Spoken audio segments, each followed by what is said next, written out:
ஓம் முருகா வெற்றிவேல் முருகா. வேலுண்டு வினையில்லை, மயிலுண்டு பயமில்லை. என் அன்பு குழந்தையே, உனக்காக ஒரு இன்ப அதிர்ச்சி காத்து கொண்டிருக்கின்றது. என்ன இன்ப அதிர்ச்சி என்று கேட்கின்றாயா?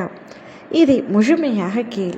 உன்னுடைய வாழ்க்கையில் நீ பட்ட கஷ்டங்களுக்கு சொல்ல வார்த்தைகளே இல்லை. பல நாட்களாக கஷ்டங்களும் கண்ணீரும் மட்டுமே உனக்கு துணையாக இருக்கின்றன. உன்னால் சரிவர சாப்பிடக்கூட முடியவில்லை, சரியாக தூங்க முடியவில்லை.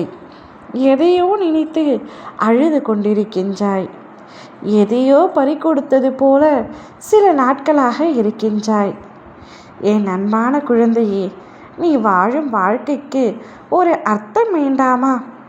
உன்னை யாரும் பெருமையாக நினைக்க வேண்டாமா? உன்னை விட்டு பிரிந்தவர்கள் யாரும் உன்னிடம் வந்து சேர வேண்டாமா? அதற்குள் ஏன் இவ்வளவு கஷ்டப்படுகின்றாய்? நிச்சயம் உன் வாழ்வில் நீ எதை எதிர்பார்த்து காத்து கொண்டிருந்தாயோ அவை அனைத்தையும் நிறைவேற்றி தருவது என்னுடைய பொறுப்பு தங்கமே.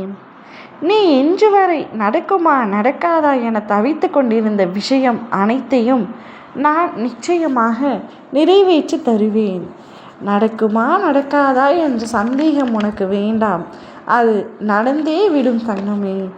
நான் இருக்கும் பொழுது நீ எதை நினைத்தும் பயப்பட தேவையில்லை. அடிக்கடி கூறும் 2 பைசாக்களை உன் கையில் பத்திரமாக வைத்துக்கொள். அது உன்னை பாதுகாக்கும்.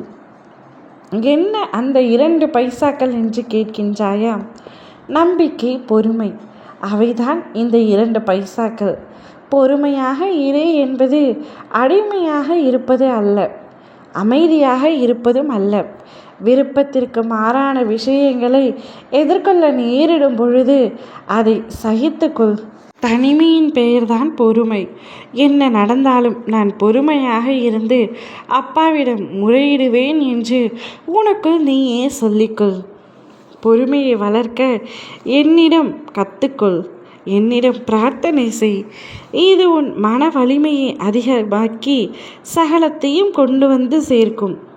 தன்னம்பிக்கை வளர 2 விஷயங்கள் தேவை.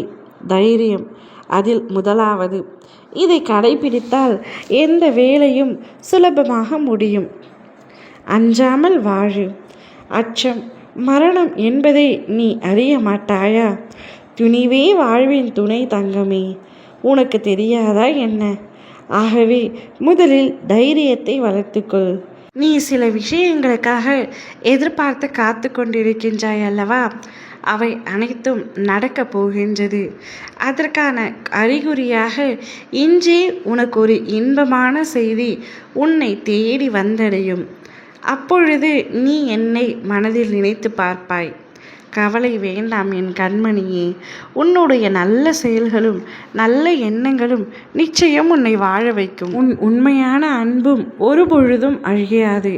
நான் இருக்கும் பொழுது நீ எதற்காகவும் கவலைப்படாதே. ஓ முருகா, வெற்றிவேல் முருகா.